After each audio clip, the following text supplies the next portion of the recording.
We want to give you 6 things that, like you guys have seen in the title, will literally make you unstoppable. If you aren't already doing them, we advise you guys to implement these things into your life so that you can become the best possible version of yourself in 2025. To be great in certain areas of your life, other things have to give. Being at home, listening, like if you truly want to build something great. Business is hard, life is hard, you're going to fail. It's inevitable. There's going to be something that goes wrong. And how you react is what's going to determine your outcome. Happy New Year, brother, and Happy New Year to everybody that is sat at home, Happy listening, New Year, watching man. us. Happy New Year to our people. Another year, the first episode, the first podcast. The first episode. The first podcast of 2025, man. I feel a little bit emotional. Vamos. We're back where it all began, where it all started. It was a little bit nostalgic coming in here today. It was, man. It was. We filmed the first, 70 episodes, basically. First episode, it would have been 2 years ago. Well, not far off. Yeah. 2 years ago. Nuts. Damn. Wait. It would have been like around 2 years ago today. Wait, is this 103 actually? Or 104? Because 104 will actually be 2 years. I think it's 103, you know. I think it is as well. I think you're right. So next year is next week is our 2-year anniversary for the pod. That is nuts. Mm-hmm. Thank you for everybody at home listening. Man. Thank you for being my co-host as well, man. Thank you too, brother. I wouldn't be able to do it without you, man.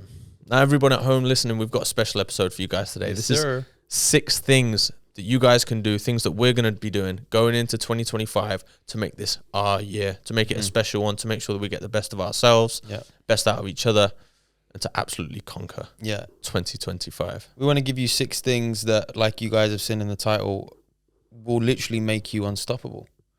These are things that we are, I think, already doing. 100%. But I mean, it's something that we want to carry on into the new year, something we want to share with you guys, that if you aren't already doing them, but we kind of advise you guys to implement these things into your life, so that you can become the best possible version of yourself in 2025. So you can become an unstoppable animal, a force.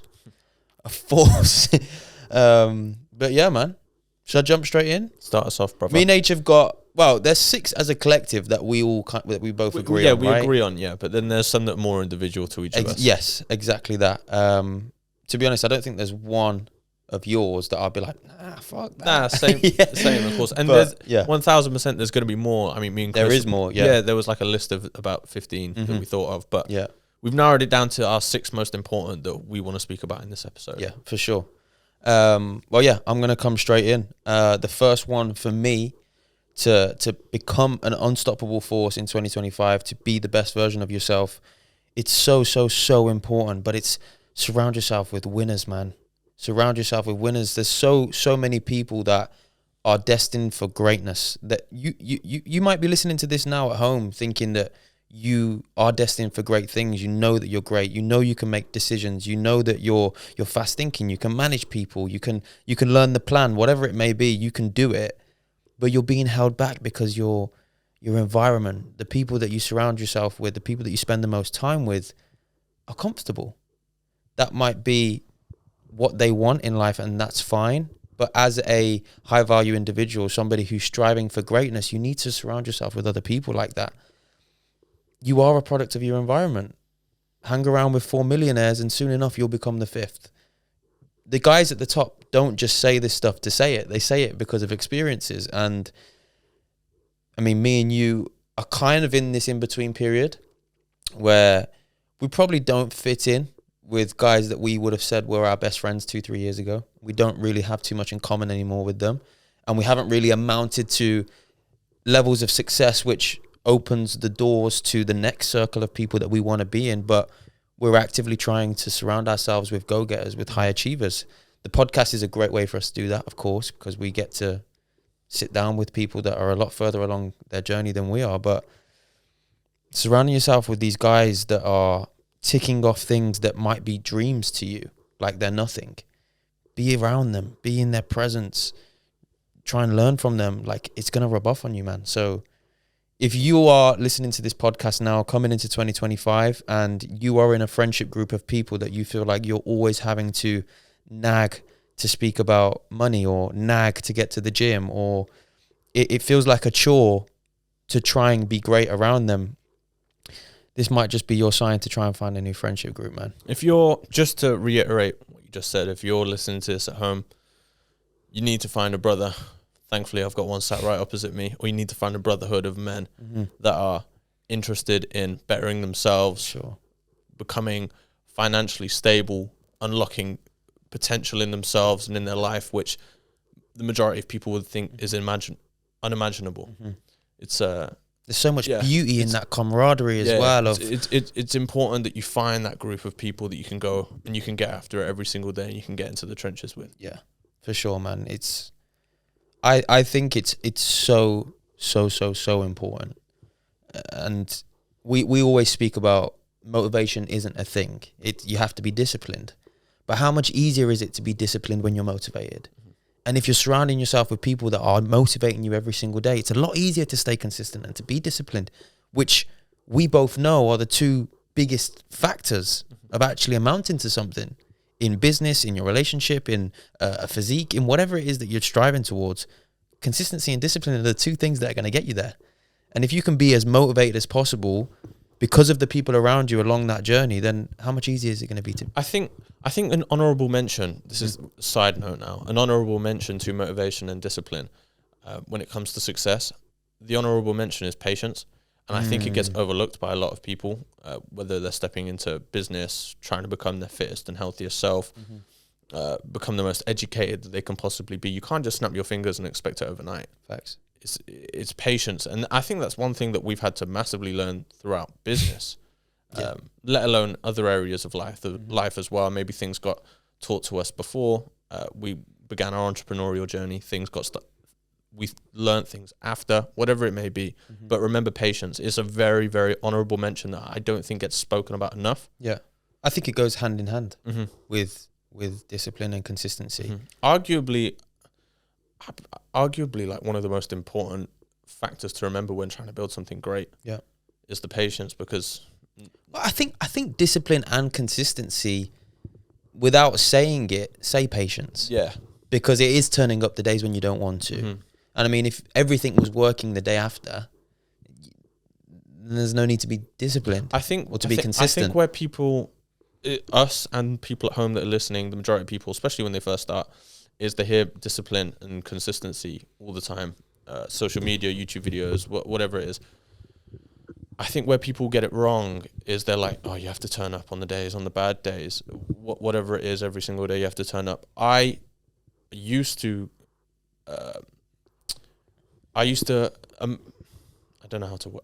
put that together with only good times, where the patience comes into play when obviously discipline and consistency, you're still turning up every day when there is no results, but remembering that like it's a lot of patience of turning up every single day with a lack of results, which really will drive you and get you to where you need to be. Yeah.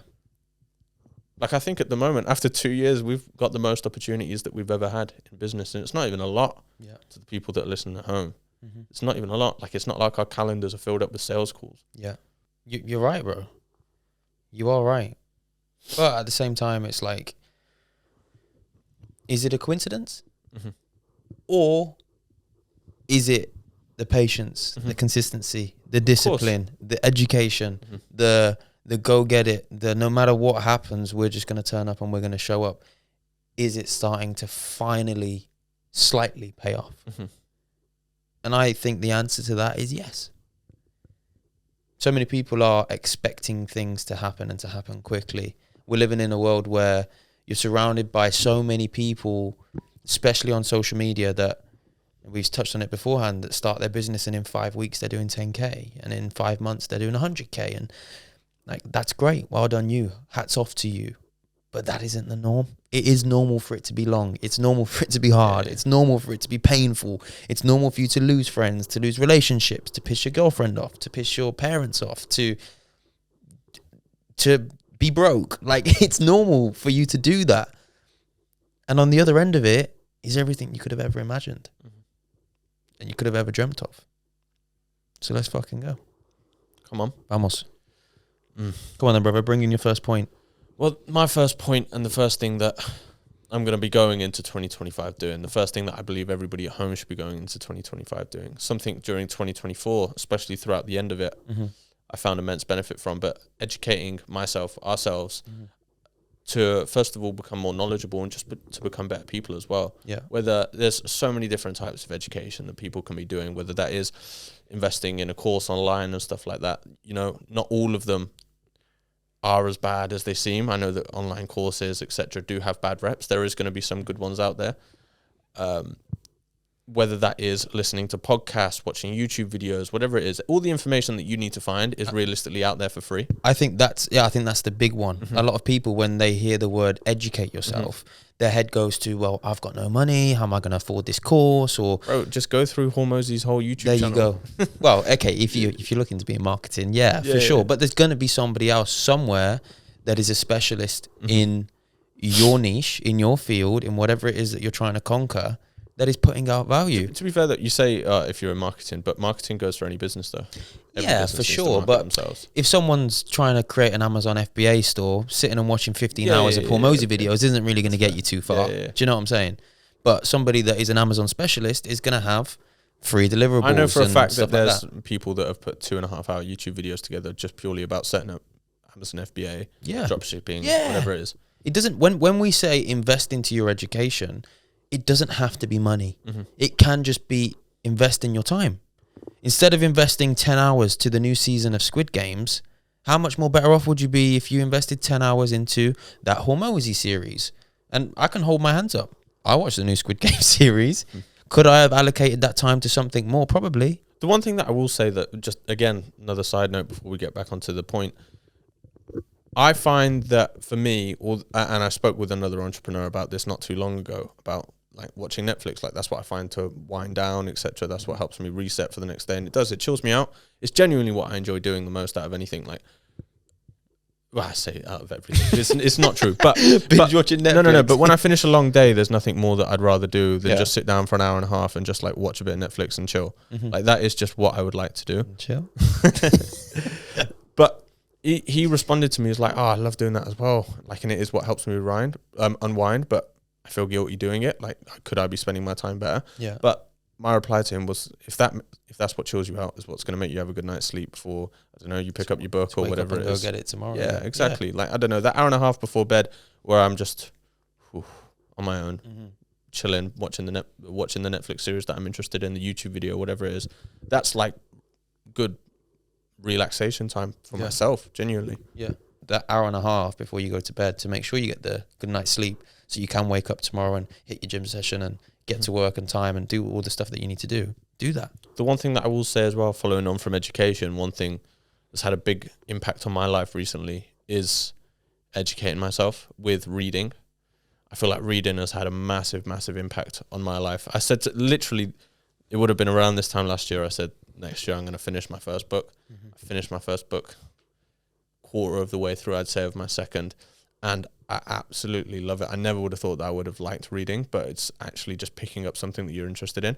Bedros Koulian, he said on his podcast, if you find a book, he speaks about reading, and he said, if you find a book that you're interested in, when you finish it, read it again the next year. If you start reading a book and you aren't interested in it, you're not enjoying it, stop reading it as soon as you realize this, because you're not going to get anything out of reading that book. If you have zero interest in it, you don't find it interesting, you're not going to reap the rewards of it. Yeah, exactly. And just to reiterate, before bed, I might watch an episode or two of Netflix, but I'm always picking up my book 90% of the time. I might skip one day, but skipping one day is a mistake.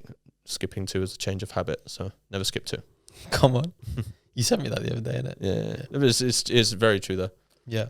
Right, so the next point, guys, is one from me, and that is embrace your failures and use them as fuel. I think that's something in the last 2 years that we've had to learn to do, learn to enjoy, learn to crack on with. Business is hard. Life is hard. You're going to fail. It's inevitable. There's going to be something that goes wrong. And how you react is what's going to determine your outcome. Everybody fails. Everybody that you look up to, everybody that you aspire to be like, I guarantee you has failed. multiple times.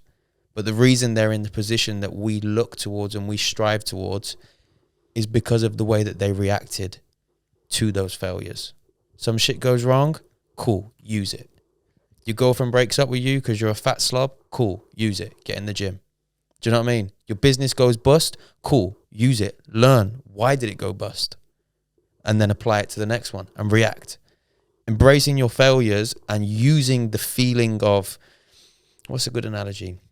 You know, like when you watch your team in a cup final, or just anybody in a cup final, and all the commentators always say these players, they're going to remember this feeling, and they're going to come back next year, and you remember this feeling.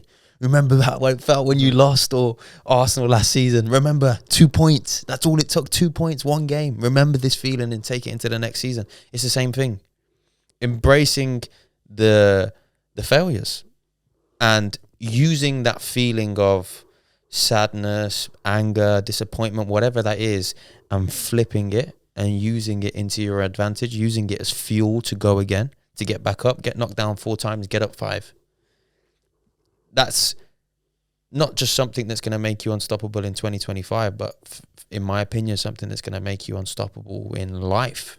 I feel like using the failure to fuel you is kind of similar to just showing up and like being disciplined every single day. Yes, exactly that. Showing up on the bad days, showing up when things aren't going right, being patient. These are all things about embracing the failure. Well, from personal experience, I mean, we can speak from it like very recently, like getting to the end of the month, adding up all the numbers and being like, oh shit, like we need to make something happen. And we did.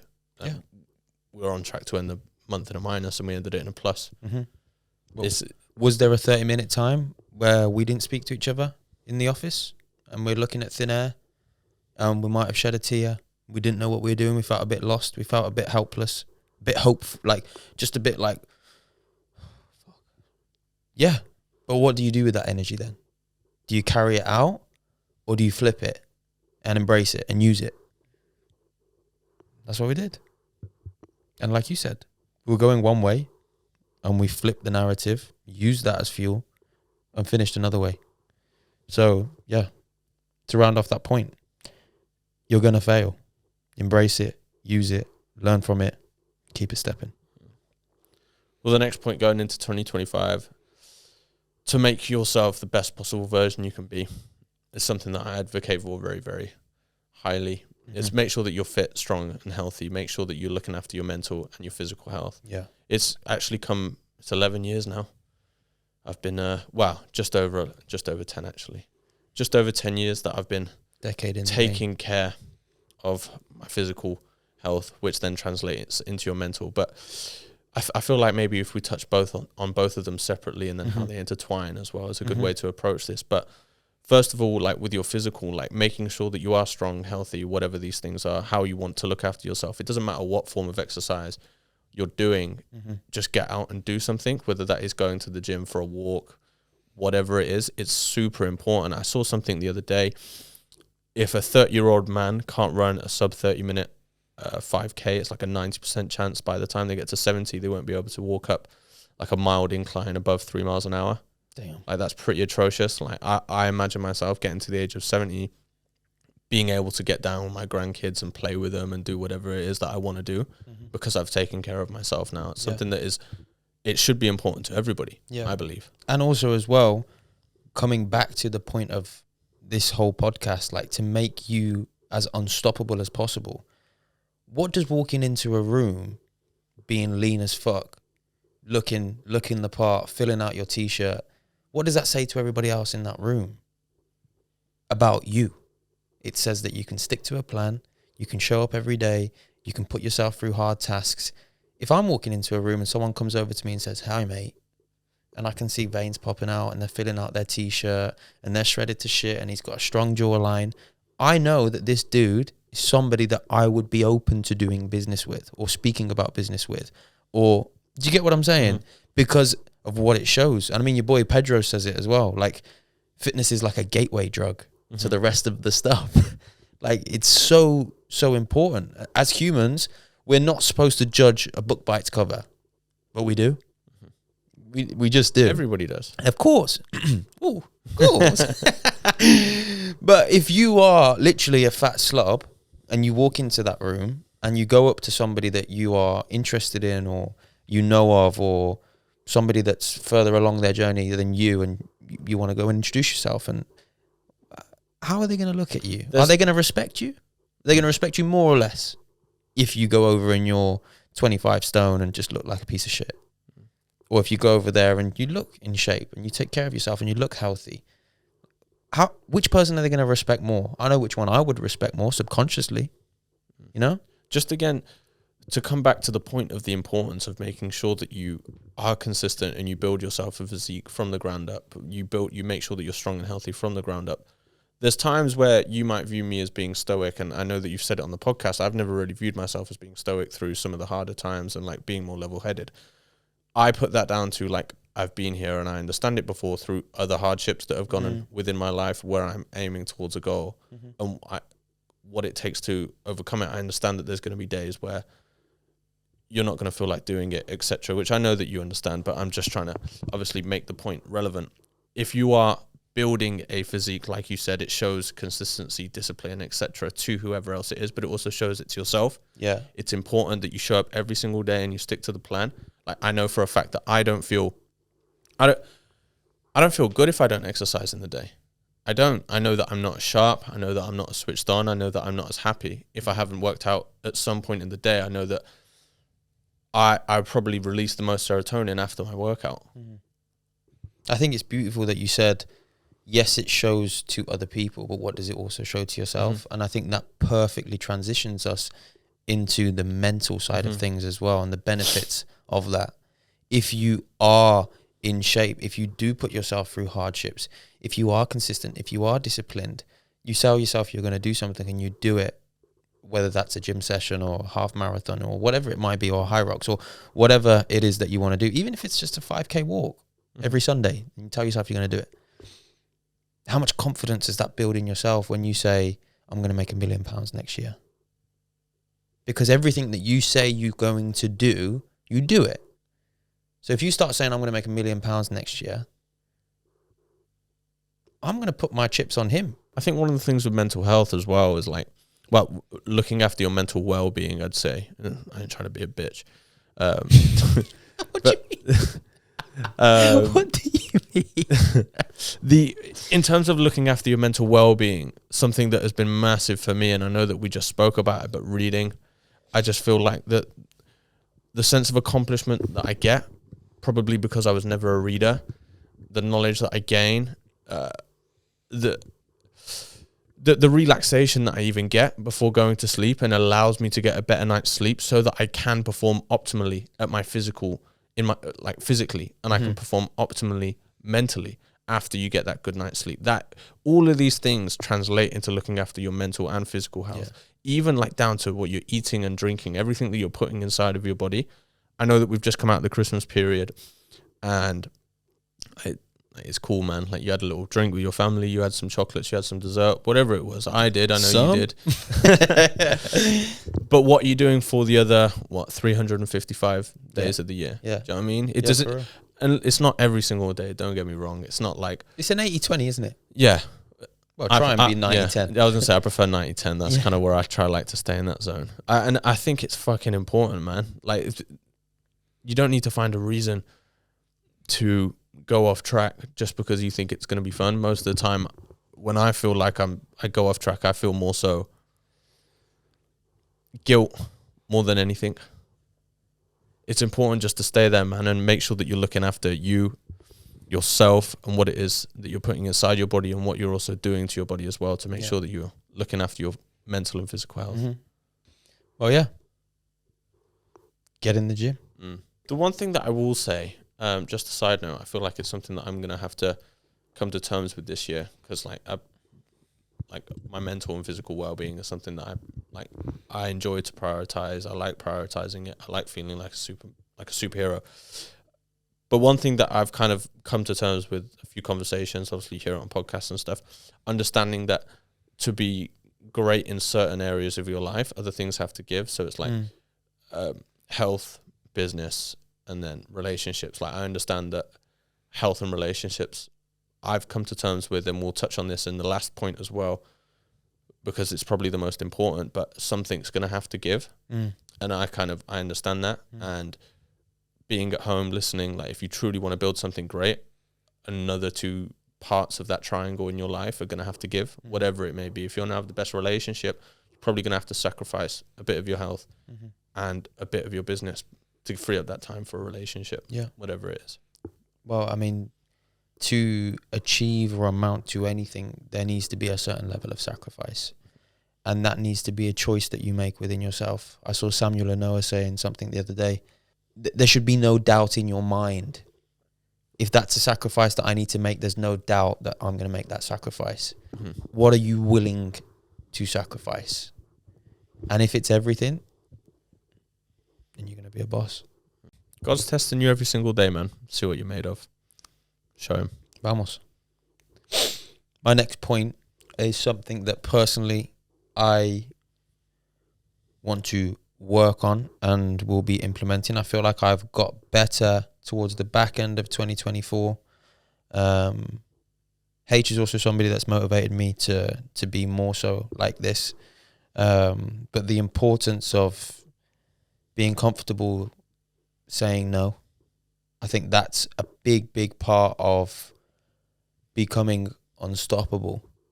It kind of can go into the previous point that you've made with the triangle of business, health, and relationships.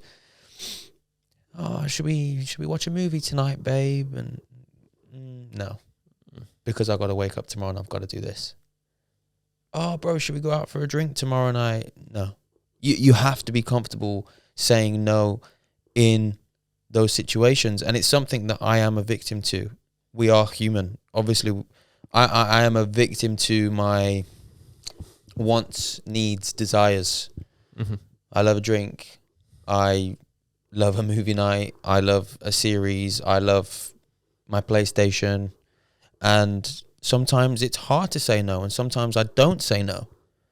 But one thing that I'm actively going to try and do in 2025 to become an unstoppable force is become comfortable saying no, man. And you and Ben spoke about it as well in last week's episode. Like, say no so many times that people just stop inviting you. Yeah. And it sounds a bit sad, but you have to weigh up what's more important to you. That activity for the short-term kind of fulfillment that it's going to give me, or the long-term vision and the goal. And if you're not choosing the long-term vision and the goal, you're probably not cut out for it. Saying no is not as big and scary as most people believe. It's as simple as, you want to stay on the game later tonight, bro? No. You want to go on that weekend away? No. You want to go on that holiday away? No. You want to go out for drinks? No. You want to do this on the weekend? No. You want to do this late at night? No. Well, I do, but I can't.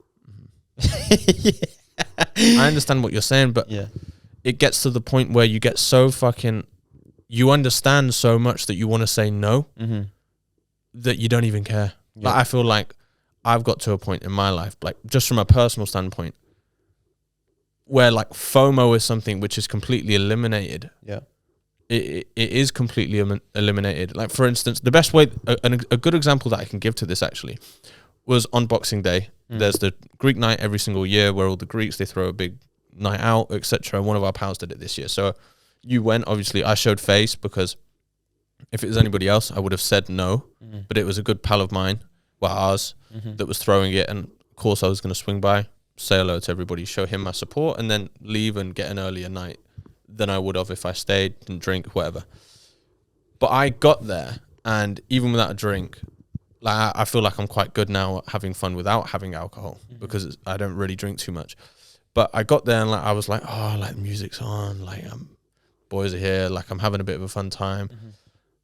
In my head, I almost started to negotiate with myself. First of all, do I want to stay? And oh my God, I actually forgot, like almost like the old me came out, was like, fuck me, like I forgot how much I love this shit. I was there and I was like, I could have a good night tonight. It doesn't matter if the room's packed out or not. Yeah. I knew that I could have stayed and had a good night. Drinking, not drinking. It wouldn't have mattered. I know that I could have.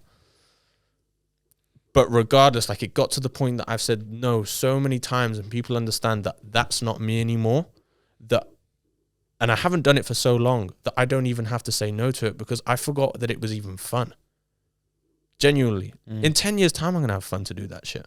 Yeah. In 10 years' time, you're going to have fun to do that shit. Everyone at home is going to be able to have fun doing that stuff. Whatever it is that you enjoy that is the devil's work right now because it's stopping you from reaching the goal that you need to get to. Mm-hmm. Stay locked in, man. Yeah. Learn to say no. That's it. Come on then, bro. Hit us with your last point. The last one, I remember we went to a shoot which we were a little bit, absolutely killed us throughout the day, and we had a bit of a conversation. I feel like I dropped some knowledge on you on the way home, man. A motivational speech. I'm trying to think. In the car on the way home from Derby, not too long ago. Okay, yeah. And I said to Chris, because it was during that month where everything was struggling, I said we need to be relentless, and that is the last thing that we both want to round this episode off with. Is you need to go into 2025. You need to go into your life. Ignore that it's here in 2025. You need to wake up every single day and be absolutely relentless. Mm-hmm. And don't get me wrong, there's going to be some days where you're more relentless than others. Being relentless looks fucking boring. Like it doesn't look like the Creed montage, the Rocky montage that you see in the movie. That's not how it looks. Being relentless for us anyways is sitting quietly in an office and getting on with whatever it is. Whatever the task at hand is. Yep. But you have to walk into life and be absolutely relentless and be an absolute savage. Be an animal. To get whatever it is that you want. And it's something that I feel like I realized anyways from a personal standpoint. I didn't realize how relentless you have to be to change your current situation. Yeah. And I think part and parcel of being relentless is also like being competitive. Want to be the best. People, I had a weird encounter the other day. I won't name who the person was to me or etc. But they said about like, you're so competitive. It was actually to my sister, and I was like, there's nothing wrong with being competitive. I was like, it's a great way to attack life, man. Like I love being competitive. Like I love having that. That feeling of failure after you didn't win, which is going to fuel you wanting to be better. Yeah. Being competitive is an absolute savage way to live your life. Bro, business is a game. Mm-hmm. And in every game, there's winners and there's losers.